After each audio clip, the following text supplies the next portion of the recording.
Well, greetings, everyone, and welcome to a very special online event today. It's called Discover Multisensory Mediumship. Explore the art of connecting with loved ones on the other side to heal and enhance your life.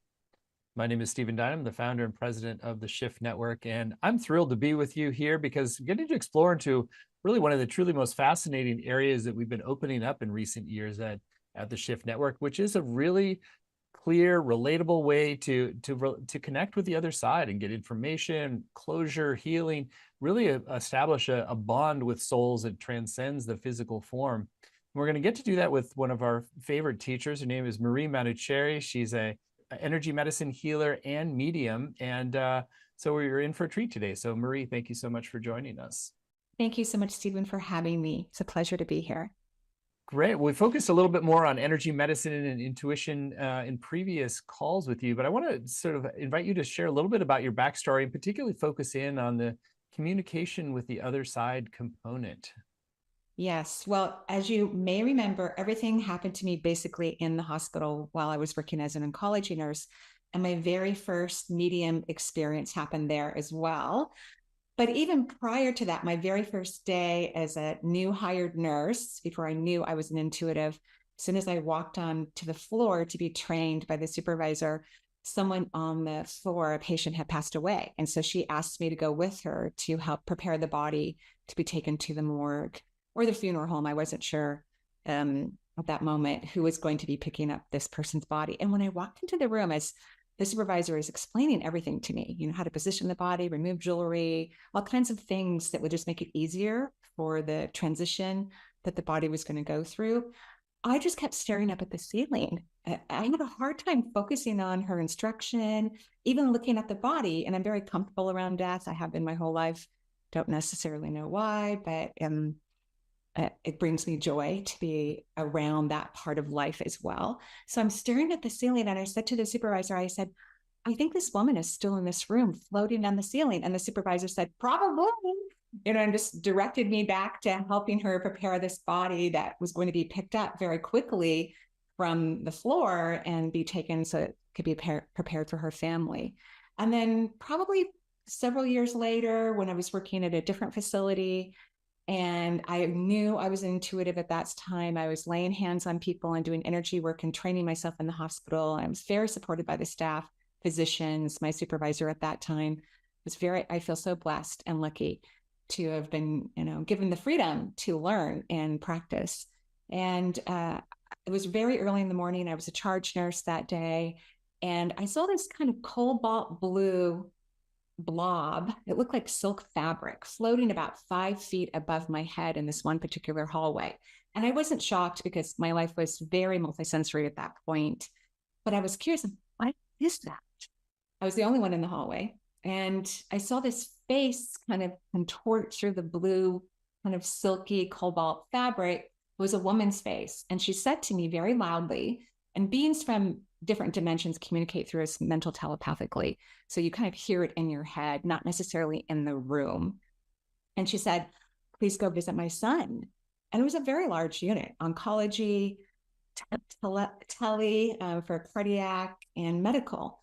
And so I think there was like 65 beds on that unit. And I said, I don't know where he is. And I kind of ignored her. I was really tired. It was early in the morning. I was newly divorced, I have 3 kids, I had a busy life outside of all the other things I was doing in the world. And every time I would walk past that same portion of the hallway, there she was again.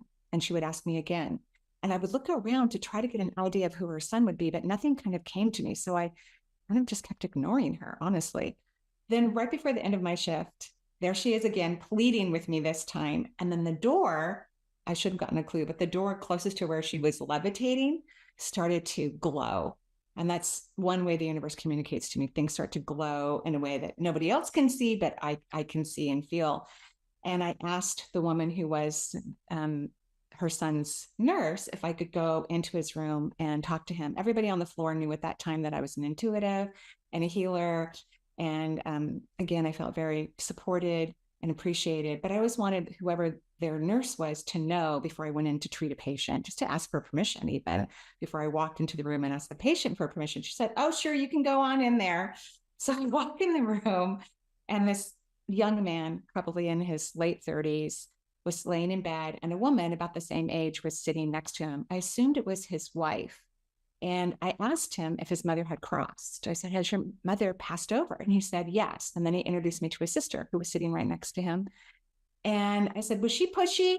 And they both started laughing. I said, "Your mother's been yelling at me all morning to come in here and communicate something to you."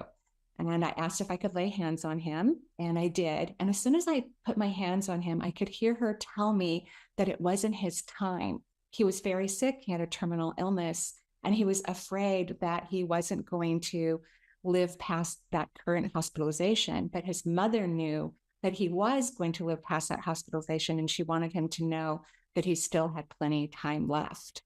So I gave, that translation to both of them. They're both crying, and we talked about their mom and how bossy and pushy she is, which I loved and appreciated that she kept working on me until I actually did my job and learned another skill. And from that day on, of course, I have rules with the other side. Please don't bother me when I'm not working. Like I have to have my downtime, and it really needs to be super serious. Like his situation to me, I would consider very serious. And I can see why his mother would want to, so heartily communicate with her children and let him know that she's not going to be hugging him so soon, a little bit later. Well, a beautiful story, and really a great initiation into this work. And maybe you can share. So you're kind of only available for when you're on the clock and when it's serious, which I think is great to set boundaries like that. And so maybe give a sense for like how this ability, as we cultivate it, really can be so transformational in people's lives. Yes, it still shocks me today because I do a medium reading in almost every energy session that I give. I'm still shocked today by how it transforms people, how people need to feel that connection with their loved ones. And in a way, how many people aren't really feeling their loved ones, which actually makes me sad because the other side is really here for us and really here to help us. People on the other side don't need our help. And so I love teaching people how to expand their multisensory abilities so that they can connect to their loved ones in other dimensions so that they can have a relationship. I don't think relationships end just because we're not living in the same dimension. I think they can grow beyond the dimension we're currently in and be very healing, especially since when a soul leaves Earth, they get a lot of information. They become so omnipresent. They have so much consciousness and awareness beyond anything that they remembered prior to the incarnation, that their love and connection with us here in the physical realm is phenomenal and super helpful and very healing for most people. So let's talk a little bit about the how then. So how have you been able to sort of help people start open this channel themselves, and what are the preconditions for starting that process?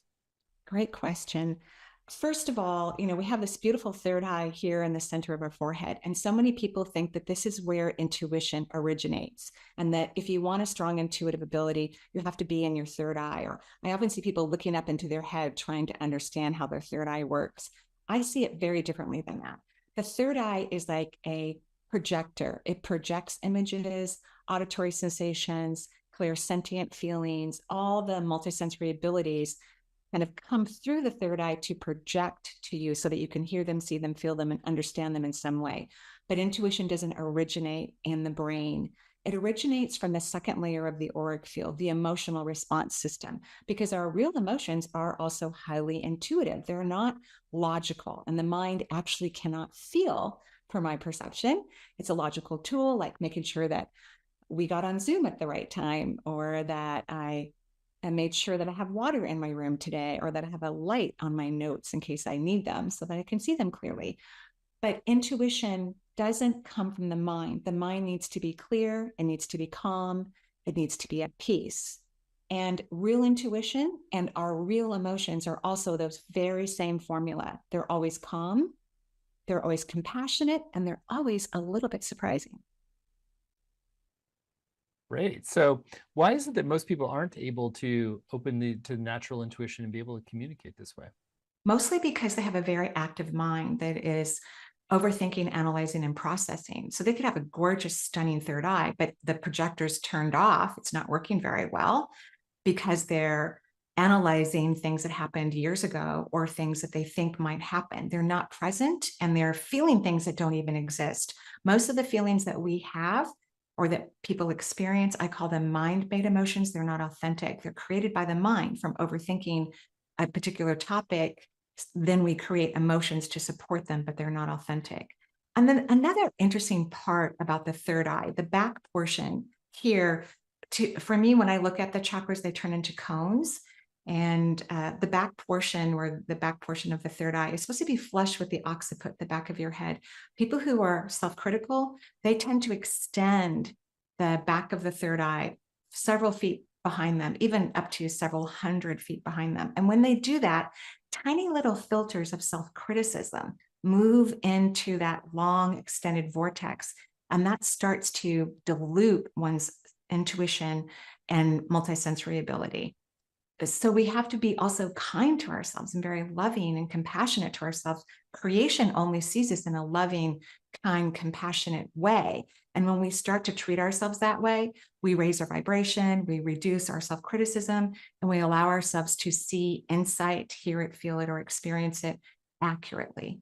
So it sounds like it's like if you're naturally sort of letting your vibration raise, sort of taking away the hindrances, that it just becomes a natural part of what opens.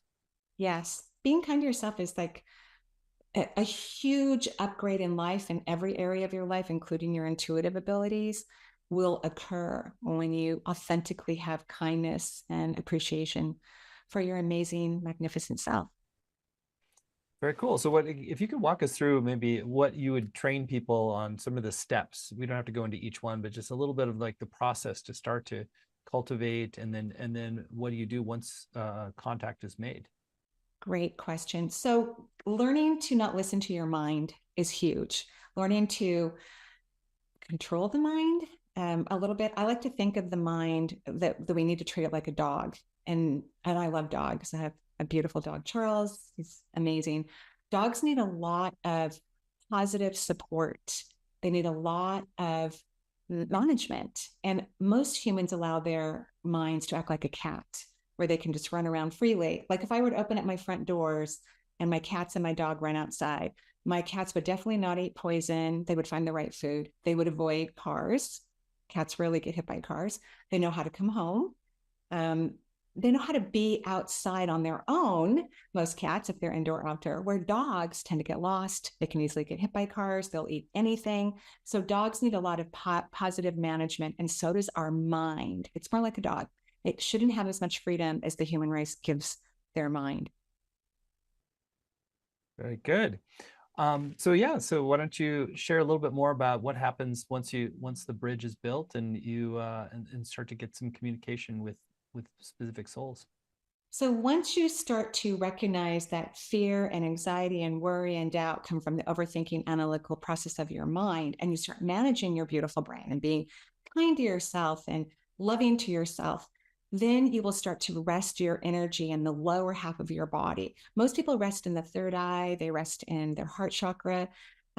A lot of spiritualists aren't even interested in the lower functioning chakras, although they are the foundation to our entire energetic system.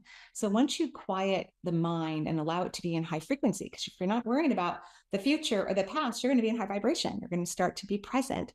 You're going to start to have fun in your life. You're going to enjoy things. And then if you're kind to yourself on top of it, then your vibration is really elevated. So then you'll start to rest perhaps in the belly or your feet, anywhere from the hips on down. And you will start to connect to that second layer of the auric field, which is where all the magic is. Then you're going to be able to observe and witness the beautiful information that's coming into your third eye.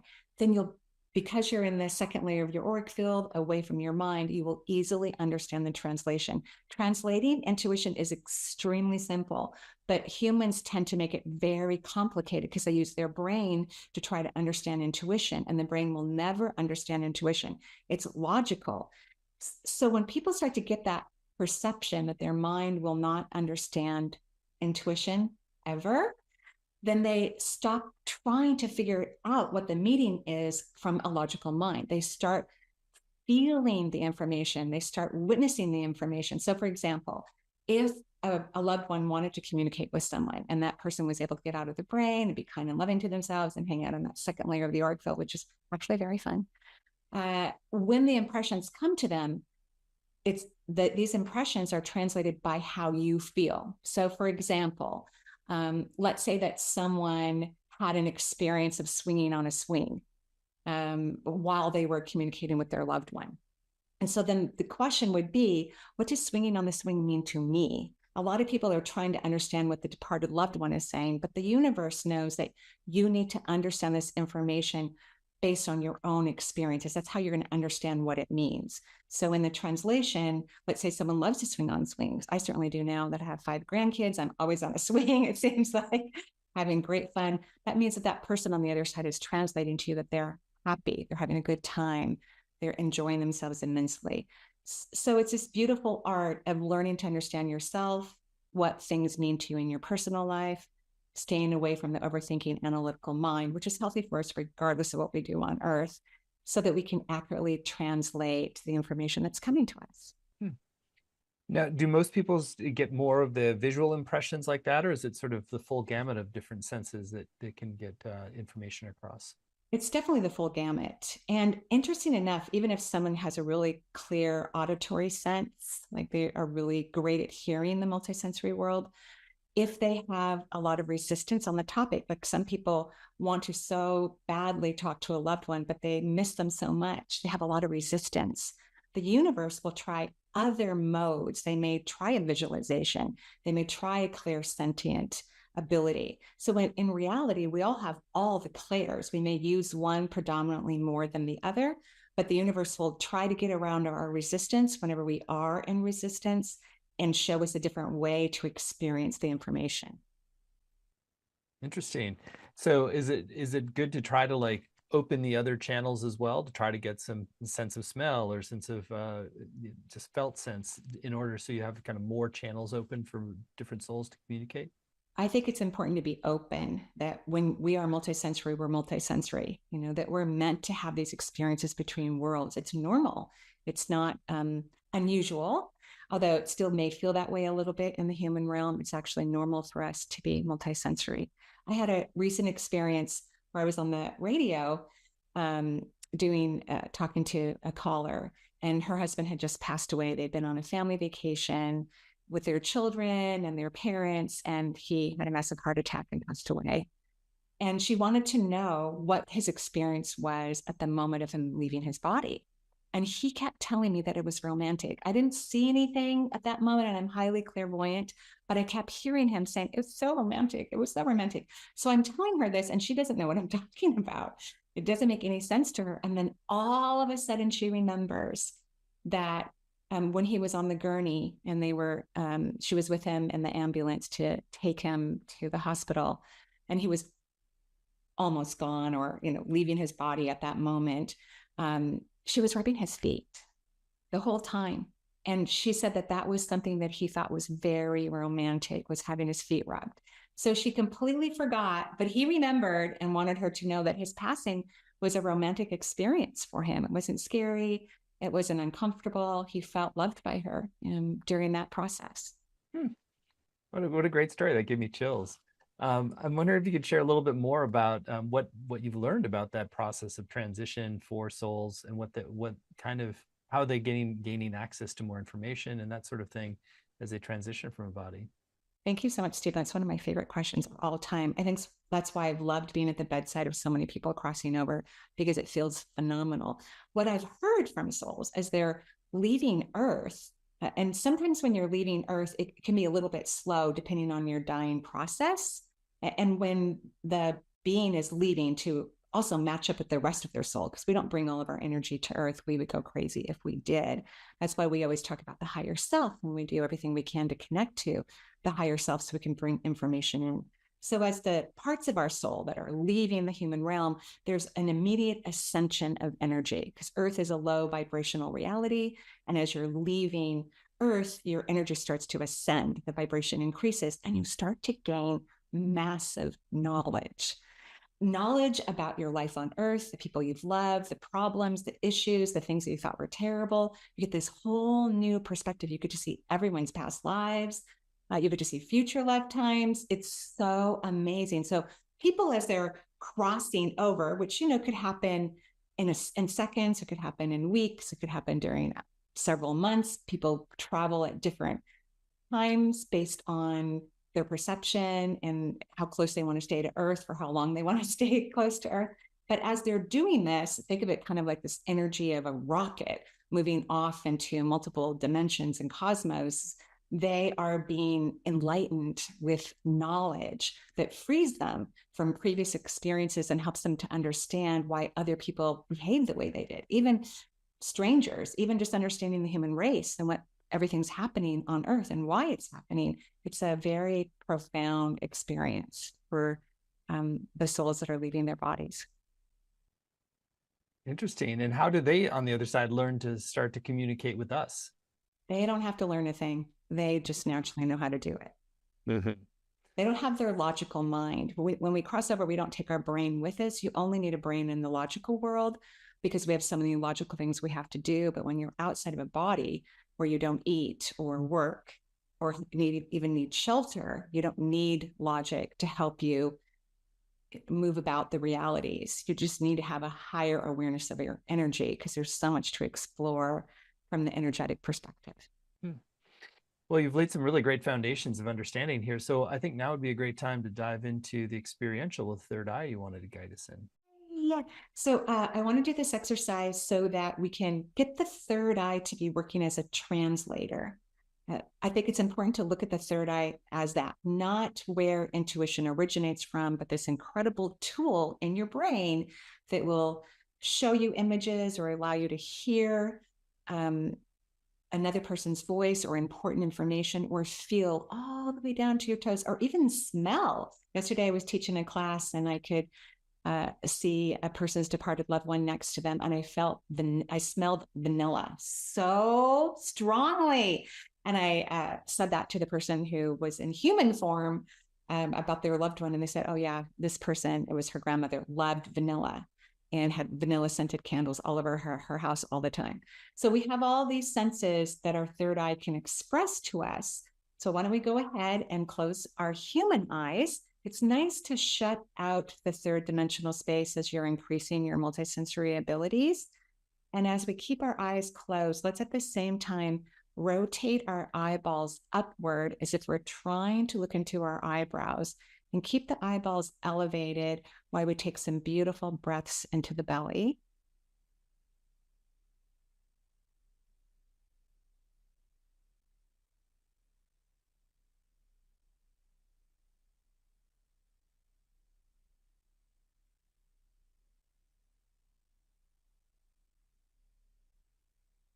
One more breath, and then you can relax your eyeballs, but keep your eyes closed. And at the same time, allow yourself to experience a waterfall, any way you wish to experience it, moving from your head all the way down to your toes.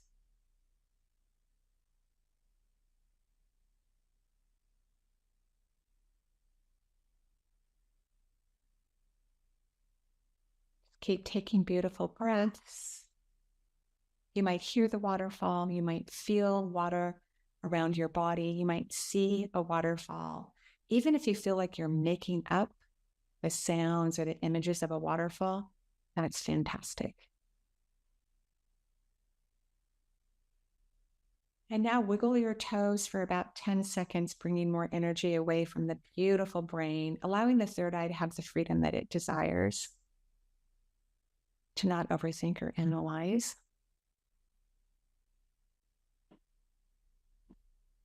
And now imagine your hands, whether they're on your lap or your tummy or right next to you where you're sitting, imagine that they're sinking into whatever they're touching. So allow yourself to experience your hands. Perhaps they're sinking into your legs or your abdomen or the chair where you're sitting. And again, you may hear this experience. You may feel it. You may see it. You may simply know that it's happening. You are multisensory. You can have all the multisensory experiences you desire.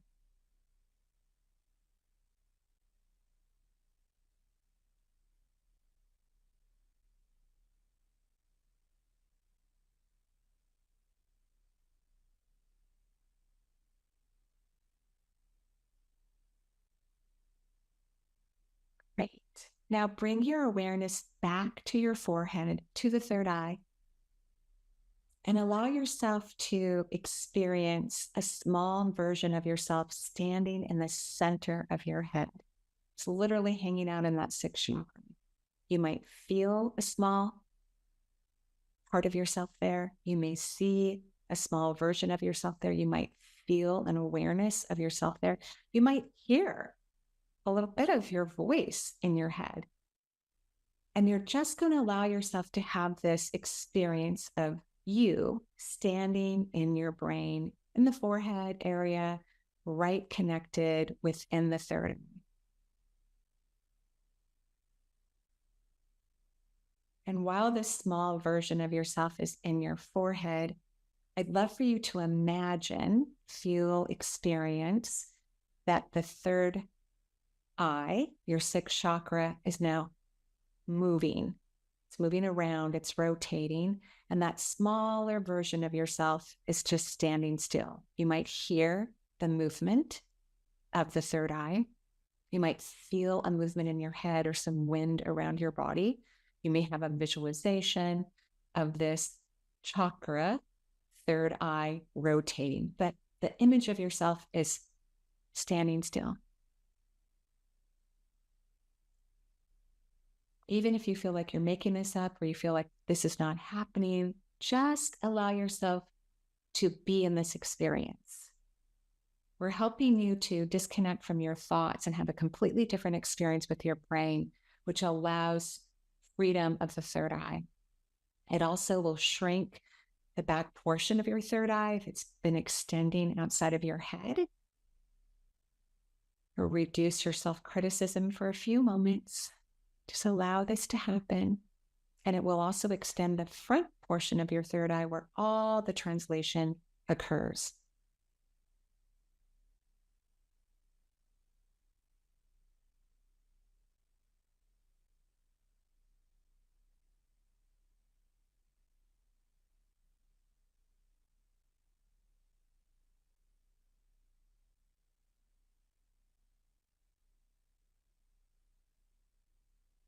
And now just repeat silently, if you'd like to, I am magnificent. I am magnificent. I am magnificent. We are creating a change with your third eye to help it to be more expansive and just a little bit more of that language. I am magnificent.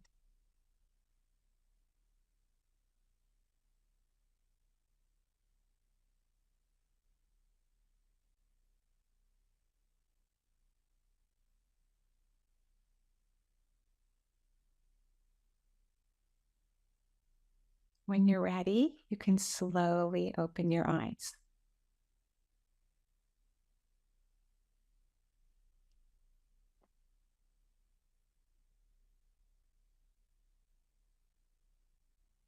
When I do that exercise, or I teach it, people can feel bright light turn very strongly on in their brain. And they also feel their brain get quiet.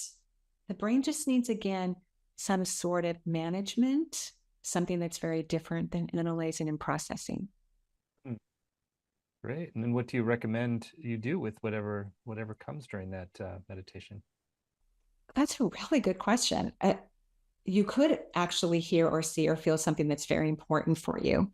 And that could very well happen. And if it does, you just want to ask yourself, well, what does that really mean to me? Like if you saw orange, what does the color orange mean to you? What does the color yellow mean to you? What does the color red? But most of all, when you do this exercise, it's to help us to disconnect with the brain, to allow the third eye to be in its perfection, and to help you connect to your authentic emotional body. It's a way that builds the energy positively for the third eye. And then how would, as that starts to settle in and open up, like how then do you make a specific sort of bridge with spirit on the other side? Great question. So beings who come to communicate with loved ones only come for typically one reason, and that is to be of help. So the beings on the other side actually don't need our help or assistance at all. But humanity does need help. Humanity overall, we're working really hard to raise our consciousness, and when our loved ones cross over, they're in a much higher conscious vibrational place, and they're so excited to help humanity to bridge that gap, to be able to feel their loved ones, hear them, see them, connect with them, realize that no one's gone, that everyone's happy, everyone's fulfilled. So when you're in that vibration, after you've done this exercise, all of a sudden you might remember a loved one, maybe not even one that you're thinking about in that moment, because it's not always the ones we miss the most that show up. Certainly they can, but sometimes it's the people that are a little bit on the fringe of our experience who show up, who, because of their disconnection, can have a bigger picture of the entire family and provide insight and valuable information to us. So I would be open. Once you've got your third eye relaxed, you're not thinking or analyzing, I would be very open for magic to occur, and try not to talk yourself out of it. It's so funny. The beings on the other side will send messages to us, and they're so excited, and we heard the message, or we saw the message, we felt it. And within a few minutes, the human will go, well, that wasn't real. That really didn't mean anything. I'm sure that's not Uncle Harry, and the beings are very, patient on the other side. But I see them going, okay, well, I did everything. And now they say I wasn't there. So trust the experiences that you have. Go sit someplace quiet. Speak out loud with your voice when you're communicating initially with a departed one, so that you don't go back into your brain and start activating that overthinking mind. When we overthink, we tend to go into the ego, and the ego is very fearful. And when we engage in fear, then we shut ourselves down even further. And all the beings who live outside of Earth don't hang out in fearful energy. So we become disconnected from them when we go back to thinking and analyzing and processing. So stay out of your head, trust these experiences, and speak out loud with your mouth, because it takes a while to quiet the brain, and beings on the other side don't need to, kind of sift through all of your thoughts and your processes. But if you speak, beautifully with your mouth, they will know exactly what you are communicating with them. Do you find that it's most valuable to just see who arises once you're in the right third eye state versus calling in somebody specific?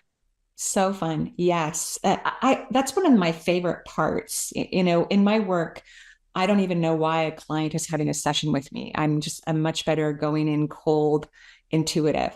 And I'll be, in my home, washing, dishes or folding laundry, and a departed loved one starts following me around the house and trying to help me. Actually, they help fold laundry, and I'm like, oh, and I can see them perfectly because I'm very clairvoyant. And then when I go to have the meeting with the client, then I see that person. I go, oh, your dad's been following me around the house all day long, helping me, fold laundry. So yes, absolutely. We don't want to get caught up, because then we get scared, we get sad, we miss that person. We can stay in the high vibration and allow whoever is meant to come through. Most people are surprised. I was recently doing a reading, and I do have this person's permission, or I wouldn't say the few little things that I am. But this person had left a long-term marriage where the person who's alive was a step parent, and now that her spouse was gone, the stepkids were kind of mad at her based on things that happened after the death. But interesting enough, who came to talk to her was the first wife, the mother of the children, who's also on the other side. And they were actually friends before she passed. And she came to tell her she did a great job.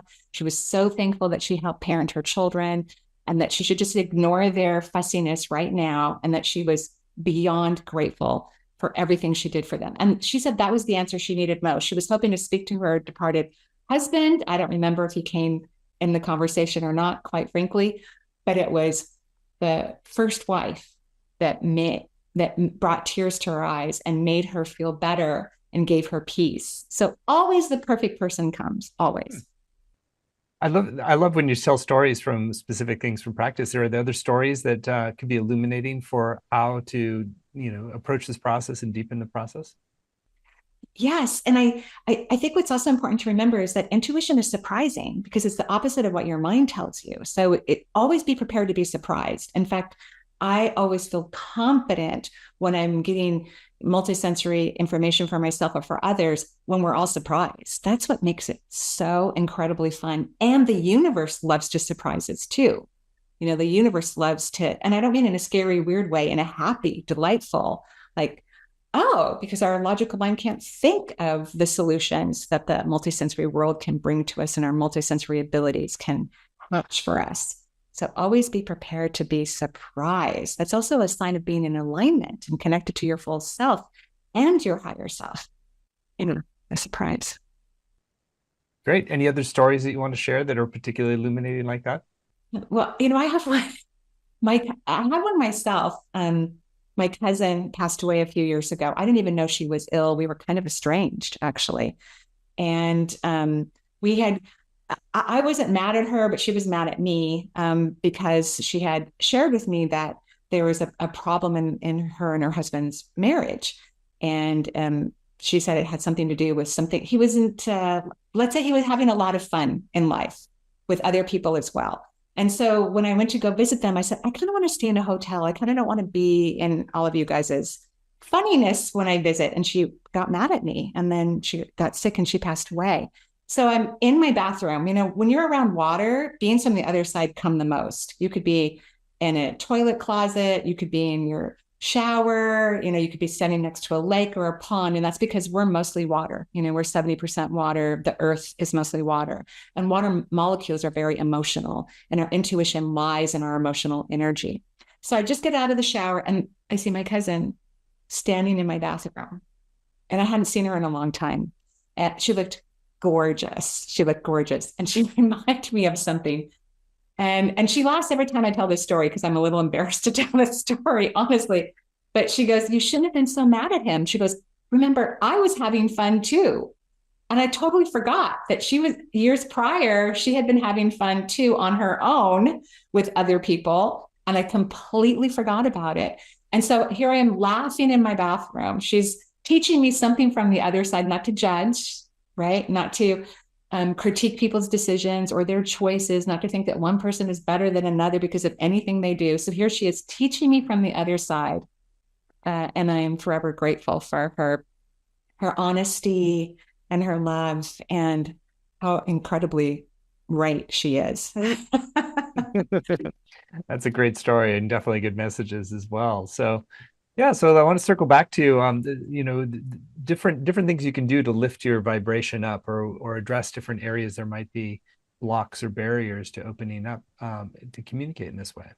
So I don't really think of blocks or barriers. I think those words, I think we use those words a lot, and of course they logically make sense. But I really like to think of it as, are we expanding or not? Because everything is about the expansion. Everything's about vibration and frequency. And so being authentically happy gets you to flow your energy at that expansive rate. And everyone on the other side is already happy. Like they're having fun. People who pass over rarely, if ever, really miss us because they can see us whenever they want to. They know what we're thinking. They know what's happening in our lives. They can hang out with us. They could hug us when they want to. It's not the same because we're not in a body. So it's not the exact same feeling, but they're in a very high vibration. So in order for us to communicate, we need to be close in frequency and vibration. So the more we can stay authentically happy, which is good for the human race, because that means when you're happy, you're not overthinking, analyzing, and processing. And there are plenty of things all around us all day long that could lift our spirits, that could expand our energy, that could help our vibration to be at a higher frequency.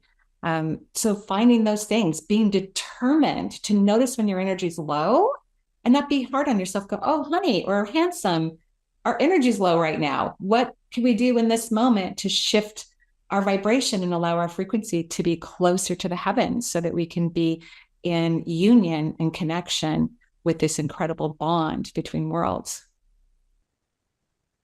Very cool. Love it. There was one other area that we said we would cover today. I don't think we've really gotten into it, is about the energetic reader board.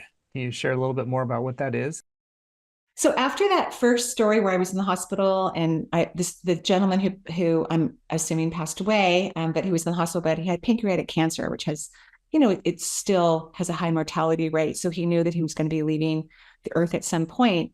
And so after I had that conversation with his mother and shared it with him, I just thought, how does the universe do this? Like, how do they know how to talk to me? How do they know what to say to me? I was just curious about the whole situation. And my spirit guides told me one day that there's a reader board next to every human being. And they showed me a sandwich reader board. They told me it doesn't look like that. It looks like a hologram, but I love the earth so much. They always show me things that resemble something on earth. And on the reader board are instructions about how that medium works. So, for example, I don't really remember human names. People to me do not look like their names, they look like energy. So, I don't care about names. So, if a soul's on the other side, they shouldn't waste time trying to tell me their name because it's not something I have an interest in. So it says on my reader board, don't bother sharing your name with Marie. She doesn't care. It does say that for whatever reason, I love hair and I see hair first and foremost, or no hair, that I'm very visual. I'll be able to see what someone's wearing.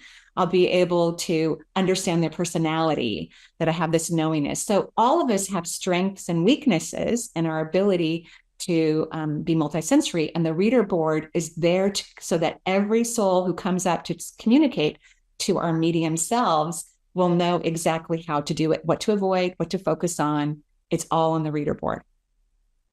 That's really cool. I've never even heard of that before, but it makes total sense that we all come with a little bit of an operating manual. Yeah. Is there a way to access what's on our reader board, or we just extrapolate from what we know about ourselves? Yeah, I actually take people through meditations to discover what's on their reader board. Yeah, it isn't necessary, but it is fun to know. I mean, I'm sure there's other things on my reader board that I'm unaware of, but that one fact, because at the time that I started to do mediumship, which was about 2 years into me doing energy work, I wanted to be able to pass on the name. Like I worked really hard at it until I saw the reader board. I'm like, oh yeah, that's true. I really don't care about people's names. I don't find it interesting at all. So I think it's helpful in that way so that you don't try to do something that's not necessary. You have other strengths and other abilities in your translation that will touch someone very deeply because it works within your being at a higher level than perhaps others. So I think it's important to have some awareness of what could be on that reader board so you don't waste precious time trying to do something that you actually have better skills at doing other things. Mm-hmm. I like that there's a lot of variation of what each medium has, their different flavors and different areas of focus, and so you gotta play to your strengths and not try to go into areas that just aren't going to add value. Exactly. Well, this is really cool. It's really great to talk to you, Marie, and you're super empowering, and I just love your perspective. So let's talk a little bit about your upcoming programs, since I know you're really eager to impart like a deep understanding of how you can open this skill for yourself, for everybody who's watching. So Marie has agreed to teach a program called Multisensory Mediumship. Confidently communicate with loved ones and guides from the other side to heal and enhance your life. This program has no prerequisites, so you can start from wherever you are. All modules are pre-recorded and on demand, a new module each week. This means that you can watch each of the weekly modules at a time that suits you best. You will also have the opportunity to join live for 2 Q&A sessions, so be sure to write down your questions as they come up. You can find it at the URL multisensorymediumship.com. There's no dash in there, multisensorymediumship.com. And really lays fundamental building blocks for you to do this in your own unique way so that you're capitalizing on your own particular predilections as a soul and your own unique gifts and being able to open up to these channels of communication in your own life. So, Marie, I'd love for you to share in your own words about really what you're excited to bring forward in this program. And then I will read out the module titles so you give us a preview of what's coming in each. Sure. Thank you. I'm really excited to help people connect through the multisensory world. I really believe everyone's a medium. I think someday we won't even need mediums. That means I'll be out of a job at some point, but probably that won't fully happen in my lifetime. But I'm just so excited to empower people, to help them recognize how gifted and talented they are. And once you start to bridge the world, through your multisensory ability, you start to see yourself differently. You gain confidence, you feel better about yourself. You get to hear and see and feel things that are important for you, just like how my cousin passed another important message that I need to pay attention to help me expand my own awareness. I think it empowers people to be more of their authentic self. And I'm delighted always to provide any type of assistance that I can to help anyone reach that goal. I really believe that everyone is powerful beyond anything they possibly could imagine. And I hope to help them to get to that place that excites them and turns them on and makes them have a fulfilled life and heals any pain they have from, in this case, loss of people who are near and dear to them. Module 1 is called Awaken Your Multisensory Potential. Yeah, so in this module, we're going to also talk about the third dimension, the fourth dimension, and the fifth dimension. So the fifth dimension is the heaven for our world. And of course, third is where we all live. And then the fourth dimension is the astral plane. And the astral plane is huge. It's bigger than Earth. It's a place of travel. We can access our past lives from this dimension. And so mediums either sit in the astral plane, or they sit very close to the fifth dimension, the heavens, or a medium sits in the third dimension, and the people who have crossed over kind of bring the fifth dimension right next to them. So I think the reason why we're called mediums is because we're really in the middle. We're in the middle of this diverse, engaging, multidimensional world, and it's kind of fun to figure out where you may be in your comfort. And sometimes it can even be with, depending on who you're communicating with, that could depend on, are you still sitting in the third dimensional space? Are you hanging out in the astral plane? Are you like pretty much kind of in the heavens hanging out with everyone else? So that will be super fun. Module 2, Empower Authentic Connections by Respecting the Other Side's Autonomy. Yeah, this is kind of an interesting topic, because even when souls are leaving, even if their body is having some discomfort, that means like they're moaning or something of that nature, it doesn't mean they're actually having pain. The other side is very loving and compassionate and will do everything it can to even reduce physical discomfort. And so we're going to talk about how we need to respect even the decision of a soul to leave their body, because nobody leaves their body until it's their time, until they make a decision. They have free will and they can live and reside in any dimension they desire. So I think when we have those kind of perceptions, it makes it easier for us to raise our vibration and to connect to the loved ones in different parts of the universes. And at this point in the course, we'll have our first live Q&A session. You'll have an opportunity to ask your questions and have them answered live. Module 3, Unlock Your Innate Ability to Communicate Between Realms to Bolster Your Mediumship Abilities. Yeah, so we're going to talk a lot about navigating fear and anxiety and worry and doubt, so that you can unlock the secrets that already exist inside of you. People have cardinal knowledge inside them. They actually know how to connect. They know how to access their own intuition. So we're going to work on all the different ways that we can come up with a multisensory perception versus a fearful perception, so that you can expand your energy exponentially. And we're going to use meditation strategies. We're going to talk about past life memories and experiences. It's going to be very fun. Module 4, Unleash the True Potential of Your Mind to Unlock Emotional and Spiritual Channels of Perception. So one of the great things about learning to be out of your head is that it will work 10 times better. Your brain will be amazing. It will be extremely helpful for you. It will get you to where you need to be, because you'll be quiet in the anxiety, fearful aspect, which has just become normal for humanity. It will also reduce your cortisol levels, activate your immune system, help you sleep better at night. It will do all these amazing things for you. But most importantly, when you do that, then you have access to your intuition. It's so much easier to feel, see, and sense your multisensory connection to all that exists when you are allowing, that frequency to live inside of you, and let your brain be the powerful logical tool that was meant to be while we journey here on Earth. At this point in the course, you'll have another opportunity to have your questions answered in a live Q&A session. Module 5, Learn how to bridge vibrational realms to connect with departed loved ones. I think part of it too, when you're raising vibration, as we said before, you have to be happy. I've seen so many people who tell me, I can't see my loved one, I can't talk to them, I can't hear them, I can't feel them, I don't have dreams about them.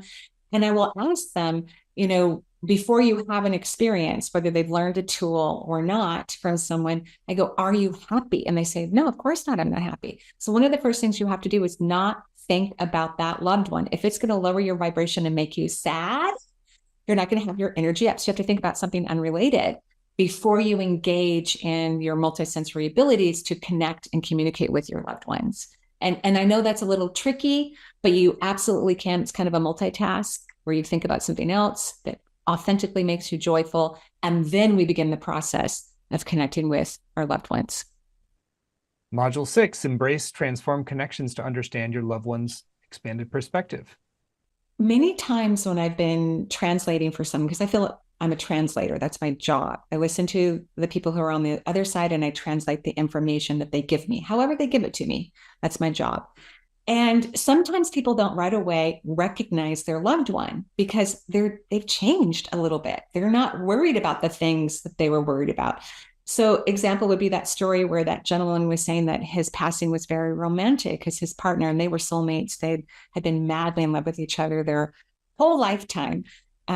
He said it was romantic. That didn't make sense to her. So what we have to recognize is the being on the other side is having a different experience. They understand things in a way that they never have before. And you might have to just sit back a little bit because someone who's never told you that they love you might come across and kiss you all over your face and tell you how incredible you are and that they're madly in love with you. And your job is not to turn off or think that's impossible, but to be curious and open that people, beings change when they leave Earth. They're not exactly the same.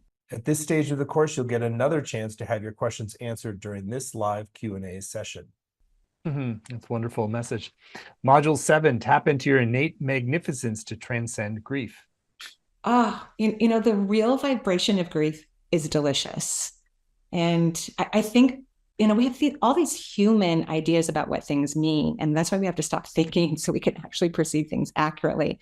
But real grief is delicious. It's very transformative. It can get people to expand exponentially their own subatomic particles and have completely different experiences. So learning to, you know, let's say if you've lost someone and you're having grief, like being in the grief for a little while, but then getting out of it and raising your vibration and then going back into the grief and then raising your vibration again, if you can. That is profound so that when you enter into the grief again, you have more of an intuitive perspective of what's really happening, not just the human experience of what's happening, which is extremely limiting. We finish this journey together with a final live Q&A session. You'll get the opportunity to ask any questions that have come up during the course. Well, there's so much wisdom and really practical insights in this program. So it's going to be really fantastic. So again, the whole thing is laid out in detail at multisensorymediumship.com. You get not only the 7 on-demand modules, but live Q&A sessions. You're also going to get recordings of every session, both video and audio, as well as word-for-word transcripts to go back, study, and highlight. You'll get weekly exercises and practices and gain access to an exclusive Facebook community where you can engage with fellow students, discuss teachings, share personal insights, and celebrate your successes.